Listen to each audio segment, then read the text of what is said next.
You are listening to the Movement Therapy Podcast. Hello, welcome to another episode of the Movement Therapy Podcast. Ethan and Zoe with you for another cracking week. Going back into a recap of last episode, chronic back pain part 1. Yes. We ran over what pain is and how different it can be for every single person and how complex the chronic back pain kind of is. We had a really good analogy about a fire alarm. I do like my analogies. It's good. It kind of explains it to me. Hopefully it makes it real. Yeah, and just kind of talked about how it's important to not only treat the symptoms but also find the underlying cause or causes. Very important. But yes, this is a big complex spider web of things. It's very complex. And head back to that episode, part 1, last week to recap on that. This week, we're going to be looking at fixing the issue. Great. And going through specifically the things that influence back pain and how long it sort of takes to get these issues sorted and what does all this information mean? Kind of hopefully putting it back into real life scenarios and actually some proactive advice. Excellent. But as always, this is the guidelines, not the rule book. So very good. Anything Ethan says, take it with a grain of salt. Or Zoe says. Zoe is always right. So do whatever Zoe says. So it's not a how-to guide. It's not a rule book. It's just guideline suggestions. Yeah, it's just some general advice. We're not telling anyone how to live their life or what to do with their movements or anything like that. Yeah. If you have any questions, please reach out to us. If you want any of the how to live your life, all of that sort of stuff, that's an appointment with Ethan. And then you got to come in and then I can tell you how to live your life. That's a paid extra. That's a proper one. All right, let's look at how long things take to get fixed. Broad. Yeah, it's a really interesting topic, and I wanted this segment to be, again, just setting the expectations sort of goal. It's a really tricky discussion, and again, I will keep emphasizing this, that it is so individualistic. Yeah, and I mean, I am definitely I walk in and I want to get fixed quite quickly.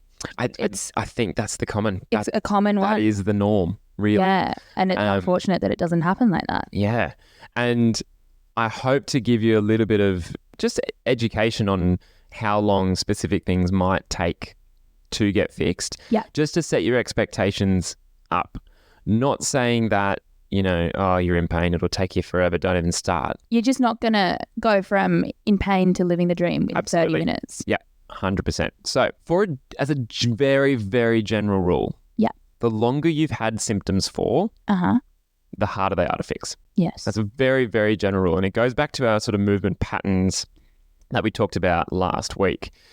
If someone doesn't possess a specific movement pattern, and if they're 43 years old, they've been living their life for 42 years without a certain movement pattern, and therefore it doesn't exist for them. Yeah. So we have to teach that. Yeah.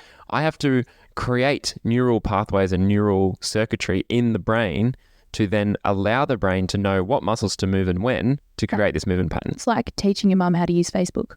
Oh, it's probably it's not that hard. It's probably a lot easier. It's probably a lot quicker. So yeah, but exactly right. It's trying to change the way the brain has done something for so long. So the longer you have them for, the harder they are to fix. Yeah. And that's kind of a little disclaimer to say, if you have, some of these symptoms or some recurring pain, get in as quick as you can so that we can just assess and see what we need, because I can't emphasize it enough. The longer you've had them for, the harder they are to fix. Doesn't mean you can't fix it though. Absolutely not. So there's never a too late time. Yeah. It doesn't matter how old you are, what sports you do, who you are, get in whenever you can. But there is no late fee. It's not it's never too late to start. So we talked about the fact last week that you can never unlearn a movement pattern. Yeah. I want you to picture another analogy here for you. Your movement patterns as a massive bookshelf, right? Much. You stay quite still. So let's picture one movement pattern is one book. Okay. Okay. Another movement pattern is another book. Yeah. Right. So you got this huge bookshelf in front of you as a big wall that you're staring at. Yeah. Now, the movement patterns that you use all the time. Now, this is non-discriminate. This is good movement, bad movement, everything in between. Yeah. This is everything you've learned. Because you can't unlearn them. No. You take a book and you put it on the shelf. Yeah. So that's the movement pattern. In your first year of life, this bookshelf is empty. And every sort of few months, you learn a new movement pattern. Yeah. And you put a book on the shelf. Woohoo. Now, you can't take these books away. No. Right? They exist and they'll be there from start to finish. Right? And this is why we harp on quality of movement and not just how much you move or strengthening those glutes or doing more reps. Yeah. It's all about quality, because if you then do a poor movement pattern and learn that book goes on the shelf and it stays there forever. Yeah. Now, the more you do a particular movement, the more you repeat it and you keep going at the same pattern, the more that particular book makes its way to the middle of the shelf. Eye level. You know, supermarket, you go in there, the more expensive ones are always at eye level. Right? Yeah. These are the movement patterns that you will use all the time. Yeah. Good or bad. So picture when you're feeling tired, it's Friday afternoon, you haven't slept last night, work's been terrible, you've had a fight with your partner, and then you decide to go to the gym and do a workout. Yeah. You are going to sit there. You're not going to sit there and search for a really nice movement pattern that we taught you, because that book's going to be at the bottom corner and it's going to be dusty. Yeah. Right?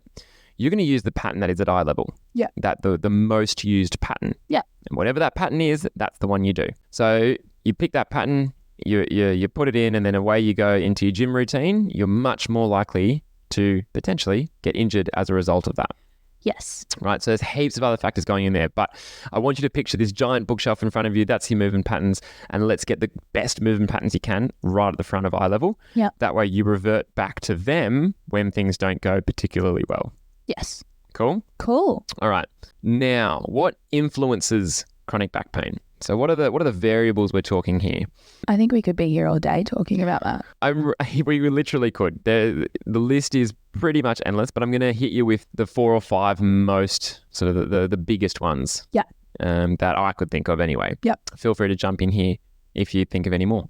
But we've talked about movement patterns. Yes. So I want to put that at the top. Obviously, that's our speciality, the biomechanics, how you move. This is where previous injuries and surgeries comes into play. Surgeries you can't undo. No. You're always going to have the effect after surgery, Yes. right? Scar tissue, wounds, just pure trauma from that surgery lasts forever. Yeah. You can't undo a surgery. So that's an important thing. Injuries, especially after puberty. So normally your body is obviously still really growing and changing up to that when you start puberty. And then once you stop growing, injuries after that time become really, really important. Okay.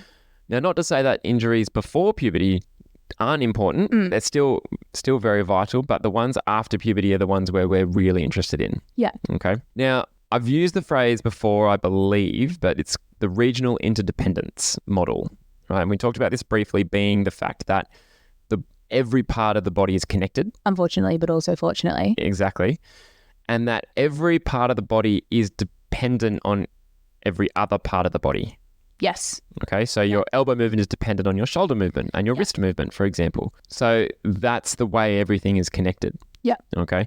It's how movement from your shoulder can affect things like your hip, knee, and ankle. Yeah. So regional interdependence and movement patterns can influence pain and movement. Now, I talked about functional threshold. Yes. So it's another influencer of back pain or any sort of chronic pain. I talked about the dominoes. They're stacking the dominoes. Yep, Yeah. the tower. Now, I know someone's going to come back and say, well, no one moves perfectly. And we don't have perfect movement, Yeah. which is fine. Compensations are fine. And I guess it's not a textbook thing. It's kind of what's perfect Exactly. each person. So we compensate every day. Yes. We do that because we're strong enough to not need our perfect stability model every time we move something. Yeah. Right. So I move the coffee table. Yeah, I'm not going to go into my perfect lifting position, but I'm strong enough to be able to do that once. Yeah. I did that 75 times. Maybe I'll have some pain. Yeah.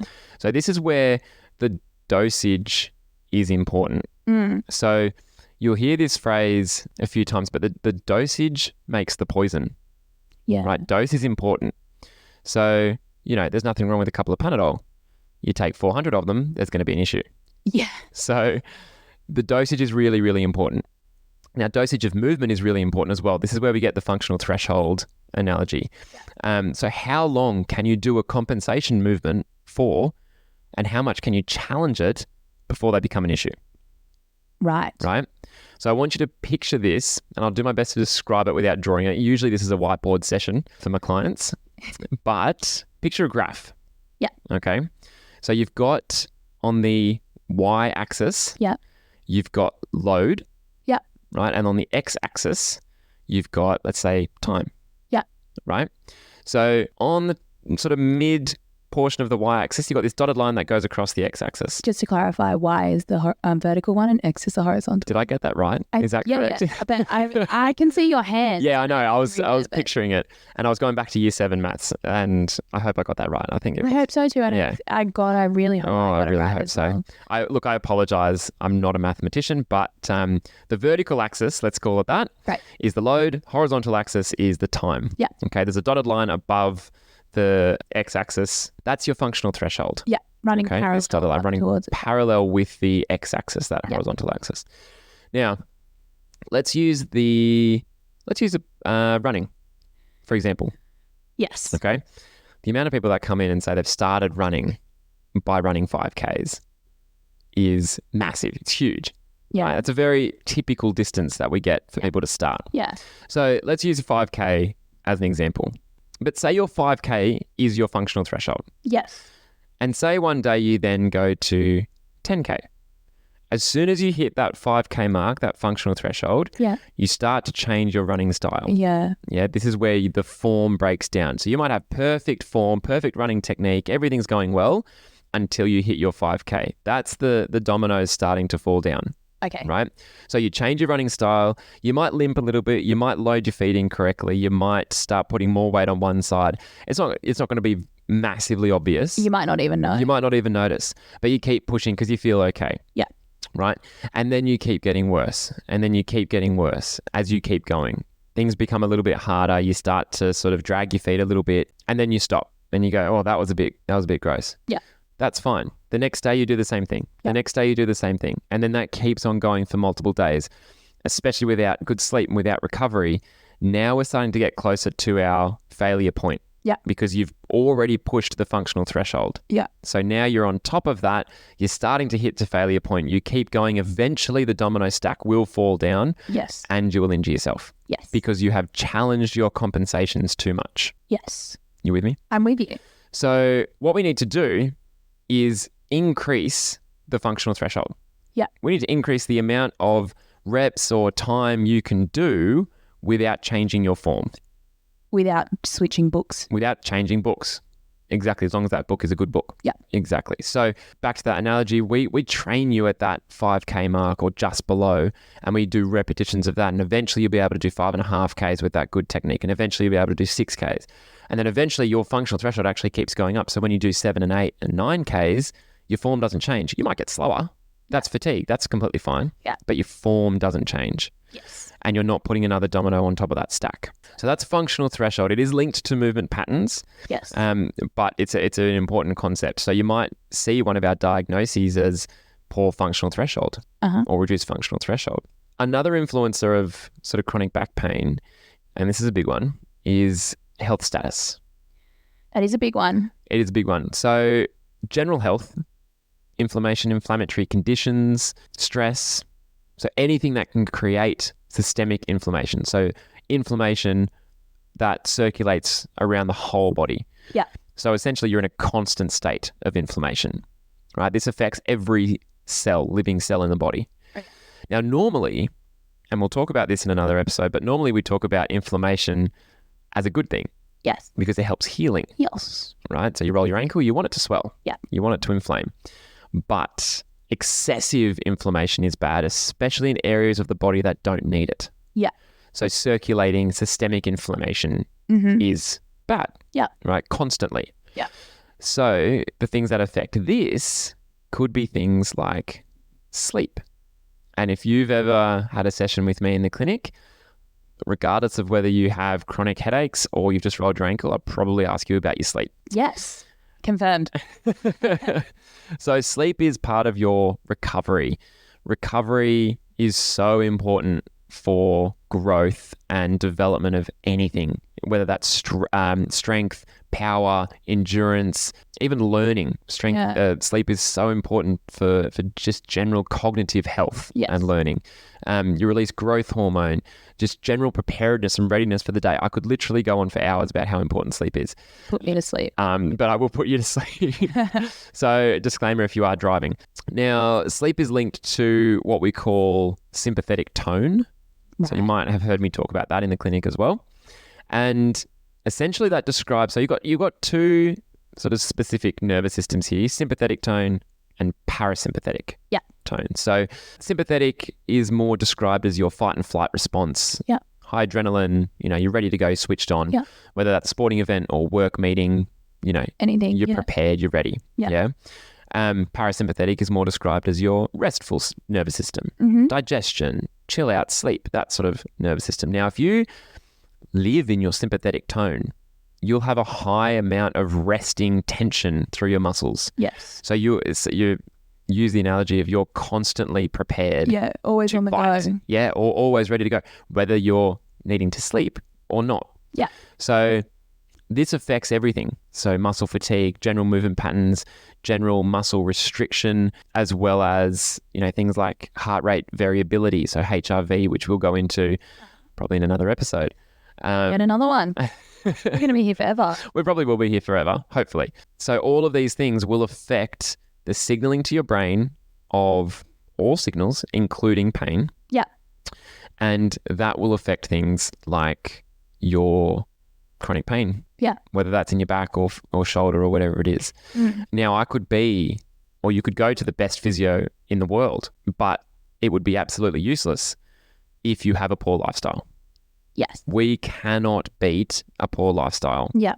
So, for example, if your gut was very sensitive, for example, to a certain food. Yeah. And we will talk about gut health in a second, but if your gut was sensitive to a certain food and suddenly that flared back pain up, and that can happen, we can talk about that more, but I could do the best manual treatment in the world for you for that specific session and you'd feel great. Then you go home and you eat this certain food that essentially reverses everything that I've just done. We cannot beat your poor lifestyle decisions. I think I'm not specifically talking about anyone in particular. Eye contact right now. There is no eye contact. I just happen to be looking straight ahead and you just happen to be there. This is a look into my future appointment at 7:30 tonight. We might discuss that. So now again, I don't want to dictate anyone's choices or change anyone's life, but it's good education because I think it's you can only do so much, and you can't rely on a physio or whoever to fix everything for you. You also need to put in, as the patient also need to put in the work. And it doesn't mean to say you have to then become a Tibetan monk. Oh, no. You can still have fun. Absolutely. And do all of your things, but it's about the amount. Yep. Dosage makes the poison. Dosage. So, a poor sleep once or twice a week isn't going to kill you, right? But a poor sleep 7 nights a week will have a massive impact in the rest of your life. Yeah. Right? Work stress is completely normal and you will fluctuate the amounts of work stress. But if you are stressed from Monday morning to Friday afternoon, that's going to have an effect on your life. Some things are easier to change than others, but again, change is not going to happen unless you change things. Yeah. And I think it's, doing what you can as well. You obviously, if you've got a stressful job, you obviously can't just stop working. Absolutely. But you can, you can try and counteract some of the issues. 100%. In a little way. Yeah. And we can help with that. Yeah. But we're not going to be able to do that. You're going to have to do it. So we can help out and guide. And we use the term, health coaching, which I think we have really good skills in doing because, again, the body's connected. So we understand all of this just as well as your movement patterns. Yeah. And we need to have this as part of the chronic pain picture. Yeah. Now, I use a tool, really, really simple tool. It's called the Daily Readiness Observation. Yeah. So it's just a little questionnaire that you complete every day. Yeah. And it's very, very easy, but it splits your sort of daily routine into 3 buckets. Yeah. And really 4 buckets, but only 3 are scored. So essentially these buckets are lifestyle, physical, and mental and emotional. This sounds fun. I want to do it. So it's actually really, really good. You can chuck it on the fridge and do it every day. Yep. And then you can track how you're traveling through certain months, weeks, whatever you want. So in the lifestyle bucket, there are 3 questions. Yep. And essentially you score them as a whole out of 3. So the first question is, how many hours of sleep did you get last night? And do you feel well rested? That's question Right. 1. Question 2 is, when did you last eat? What did you eat? And how has your water intake been? So we're not going to go into what specific hosts had for breakfast today, but I just want you thinking about the answer. The next question is, after this session, what is the most important / demanding thing that you will do? Okay, so let's go through some example answers here. So question 1, how many hours of sleep did you get last night? And do you feel well rested? I actually had a terrible sleep last night. I think I slept for about 6 hours. Great. And I do not feel well rested at Awesome. all. I was just yawning. Right. We were talking about sleep, but But for that particular question, you'd probably give yourself a 3. Yeah. 3 being the worst. oh, okay. So Okay, highest score is bad. Cool. Question number 2. So this is just because again we measure these as a whole. yeah. When did you last eat? What did you last eat? And how's your water intake been? My water intake's actually been great. I've just finished. I drink a lot of water, but I've just finished my 1.8 litre water bottle. Fantastic. And it's only midday. and So that's it's great. Almost 1. And I last ate 2 grapes before recording this episode because they were not mine. Sorry, Ethan's housemate. I ate 2 of your grapes if you listen to this. That was what, maybe an hour ago? Yep. The third question. After this session, what is the most important / demanding thing you will do? All day or just The next thing that you'll do. next thing that I'll do? I was just tossing it up, but I'm going to say it so I commit to it now. I'm going to do my grocery shopping. Great. Great. Fantastic. So in the grand scheme of things, that's not super That's important. not. Let's compare it to, signing the mortgage papers or doing a Oh. presentation at work or, going to buy a car, Yeah. in big things, Big right? things like the big stressful things like that. So for that lifestyle bucket, Zoe, what would you score yourself? 1, 2, or 3? 1 being the best, 2 being sort of medium, I'm worst. going to give myself a 3. Fantastic. Okay. So let's put that 3 in that bucket. Now, the next bucket is physical. Yeah. What physical activity have you engaged in over the past 24 hours? I can't even remember yesterday. I was at work yesterday, wasn't I? Oh, I walked to and from work. Okay. Had a little walk around at uni as well. Nothing too exciting. Okay. So low on the physical. Low was a scale. physical activity. Wednesdays are a low physical activity. That's day. okay. Would you say that you're in any pain today? Yes. Cool. And are you feeling fatigued, tired, Yes. tight, or Yeah. sore? Yeah. Fatigued, tired, sore because my back's sore, but I think Yep. that's just. You've been sitting for a while. I've been sitting for a while. And it doesn't matter. Yeah. If you saw, you saw. so This is not a discriminate thing. It's not I'm not there's no getting in asterisks trouble. here. I'm not No, getting in trouble. it's just put out there what you feel. Again, give me a score, 1, 2, or 3. 3. I'm not. Fantastic. Thursdays. We should not record this on a That's Thursday. Could we maybe do it on like a Friday or a Sunday or like a day after? We can think about I've got making like this- footy training. Yeah, honestly. fantastic. Yeah. And you're up and about. Sympathetic nervous system. Yeah. Last bucket, mental and emotional. How would you describe your emotional state at the moment? Pretty good. Great. Hanging out with a friend, Fantastic. chitty chatting. Awesome. What's your level of motivation? Considering I was just contemplating whether or not I could be bothered getting my groceries, probably not too hard. Pretty low at the moment. Fantastic. Do you feel mentally ready to begin? So that could be begin in anything. Do the next task. Yeah, I Cool. do. But So that bucket, what are we scoring at? 1, 2, or 3? I'm going to give myself a 2. Cool. 2. Yeah, that sounds about right. Now, the last bucket is just an observation. So it's Yeah. about movement. Okay. So are there any areas of restriction or impaired motion at your ankle, your hip, or your thoracic spine? So where your ribs are, your middle back. I'm going to say no. Great. And that's it. You don't have to think too hard about it. It's just quick answers. Now, you scored a 3, 3, and 2. Yeah. So that's an 8 That is. out of 9. Oh, no. Now, in terms of the scoring, so if you score a 3, no limitations, go nuts. Good to go. Do your next thing. Overall. Go to the a gym. 3 Yeah, overall. a 3 overall. So if you score a 4 to 6 out of 9, that's the amber light. It's the caution. It's the slow down a little bit. Think about your next steps. Yeah. Do you need to do some interventions? Uh-huh. Score of 7 or higher is a red light. Oh. And that's a stop. Oh. And that's a focus. So I don't need to go do my groceries. And this is where the asterisk comes in. If you need to do the thing that you need to do next, obviously do it. But do you need to do it? Let's use it. Let's swap your groceries for the gym session. Say you've got a gym session next. Yeah. In your head, are you in the right state to be able to do this gym session? No. Now, if that was the case every day, we would never do a gym session. Yeah. So maybe it's going to the gym, but changing some things you do at the gym, Yeah. right? And not just smashing all your weights. Within my means. Within your means, right? But you've got to know your means. Yeah. And you've got to know where you're sitting at the moment. Yeah. So I love this tool. I don't, because I feel like we're going to be discussing this later when I come in. We absolutely will, and I will print out a copy for you. But we will link this little PDF to the show notes as well if anyone else would like to use it. It's not my tool. It's not been designed by me at all. I've been told, I can't even remember where I got this from. This has been a few years that I've been using this. So it's a really nice template to use, and all you do essentially is look at the trend. And if you're always trending in a 3 and always trending in a 2 or a 3 in the next bucket and a 3 in the third bucket, that's when something has to change. Something. Yeah, we can't keep doing that. Right. And then hopefully you know which bucket you need to change, whether it's lifestyle, physical, or emotional. Great. So welcome to the episode of Zoe's Intervention. I don't think we have too much time for that, Zoe, but let's move on. So that is health status Big one. influence of back pain. Yeah.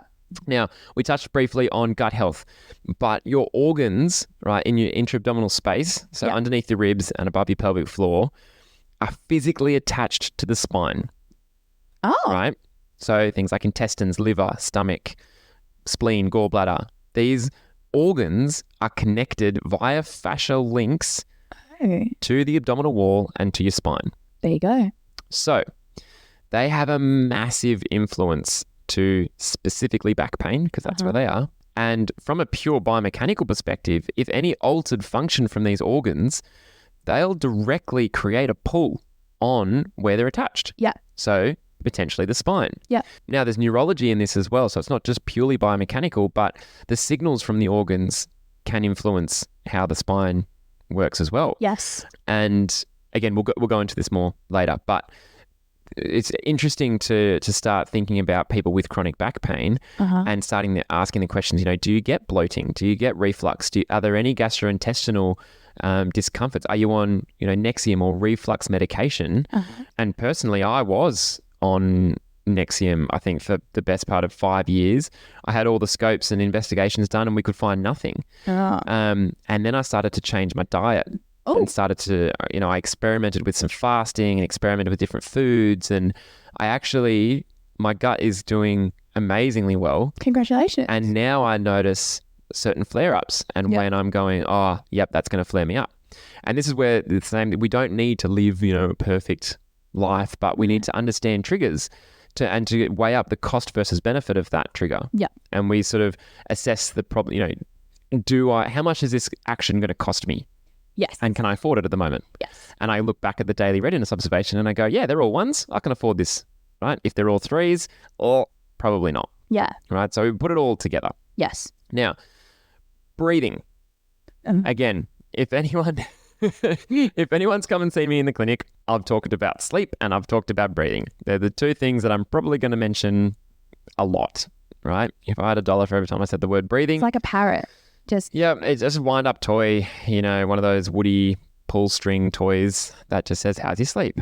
How's your breathing? So we spend a ridiculous time talking about breathing, but it literally is everything, right? It's life, but it's function as well. So I think this is a whole nother episode in itself, and we're going to go into the core a little bit more as well, but in another episode. So that's an exciting one. Can't wait for that. But let's talk about diaphragm briefly. Let's do it. Diaphragm's got 3 functions. Yeah.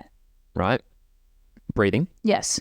So air in, air out. Yes. Biomechanical function of the diaphragm. Important. We breathe via pressure change unless we physically force that inhalation or exhalation, right? Normally the diaphragm descends. That changes the pressure in your lungs from high to low to force air into the lungs.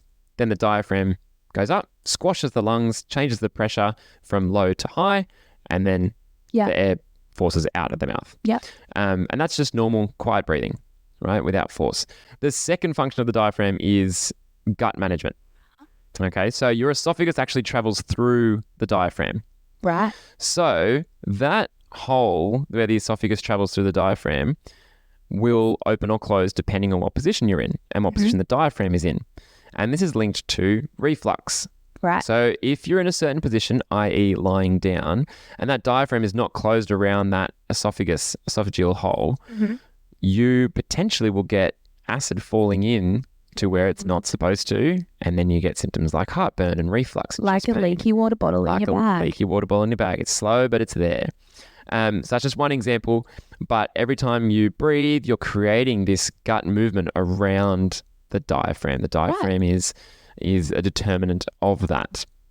Now, function number 3 is your development of intra-abdominal pressure. Again, we'll talk about this more with the core episode. But as the diaphragm descends, it creates pressure through the intra-abdominal space. Yeah. And this is the thing that creates our stability, specifically of the lumbar spine and the pelvis, to then create movement. Yeah. So they're the 3 functions. We'll go into those more when we talk about breathing and the core in that episode. So there are just a handful of things that affect back pain, and you can see they are very varied. So Very broad. They're so broad. There's so many things, and I could keep going, but I don't need to. I think I've covered a lot. You have. So really, the next step is, what do we do with this information? There's so much there. There's so much. What do we do? So if you're suffering from chronic back pain, the best thing to do, Zoe, is to come and see us, Come and see Ethan. right? Or anyone else as well. Or anyone else. Yeah, it doesn't have to be me specifically. We can all treat it. Ethan and friends. It doesn't matter how long you've had it before, or how bad it is, or how old you are, or what sports you play, or what you ate for breakfast. Just come on in, get the assessment. The best case scenario is we go, oh, cool, this is actually a really short-term problem. Bang, couple of sessions done. Great. That's the best case scenario. Yeah. The second best case scenario is that we actually fix the problem, but it takes months. That's totally fine. Yeah. Again, it depends on the specificity of your life in context. It's not a general one-size-fits-all. 50 people tablet. lined up. Everyone's going to be different. Everyone's going to be different. Now, one of the big variables that determine how we treat this is how willing you are to actually fix it. Yeah. Right? So you heard us say, it's not us that's going to fix you. It's you that's going to fix you. Yeah. Right? We just give you the tools. You've got to build the house.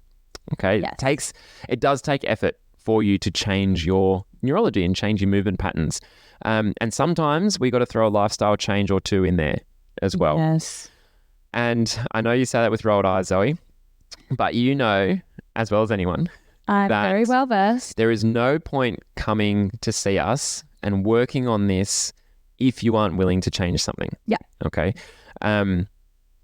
I actually love this quote I found from Julian Lennon, John Lennon's son. Oh, I was going to say, don't know him. No, I haven't met him either. His dad. But John Lennon's son came out with, and I've said it before, but nothing changes until you change. There you go. Everything changes. Didn't you try to claim that quote in the last Well, I episode? haven't finished the quote. Oh, sorry. But yes, I did. It's this. Nothing changes until you change. Everything changes once you change. Profound. So it's very profound. And it takes you you got to think about it a little bit.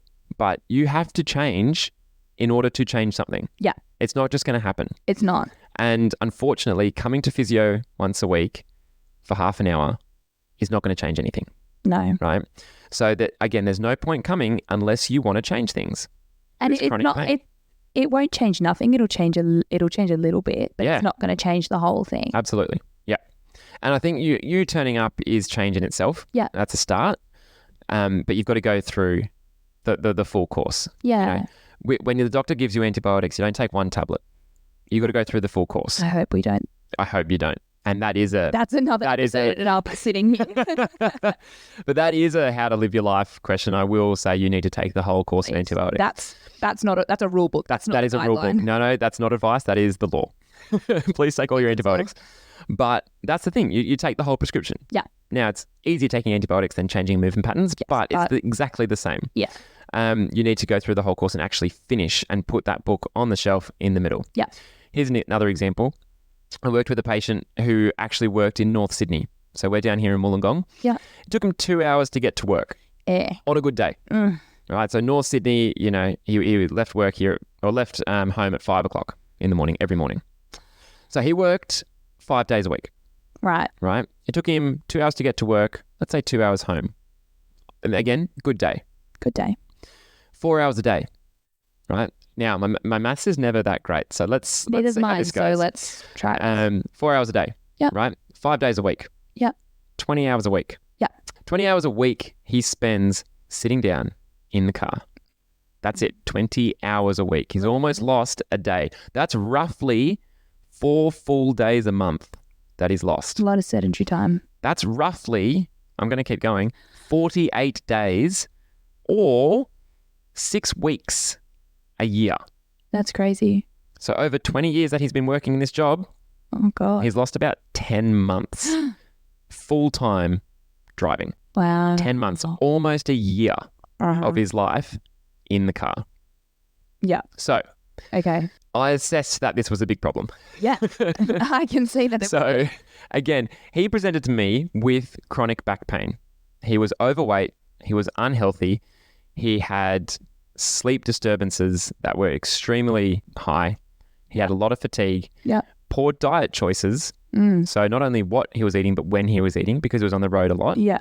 And the exhaustion of the weekdays he took into the weekends. Yeah. And so he couldn't exercise because he was too tired. Yeah. So there was no self-care. There was no emotional regulation. There was no anything but sleep and work. Yeah. And the sleep wasn't that great. No. So eventually we got to this point where I kept treating him and sort of going, look, mate, I can't actually keep doing this because you're wasting your time and money, Yeah. because we've got to change the elephant in the room. Yeah. And I spelled all this out to him.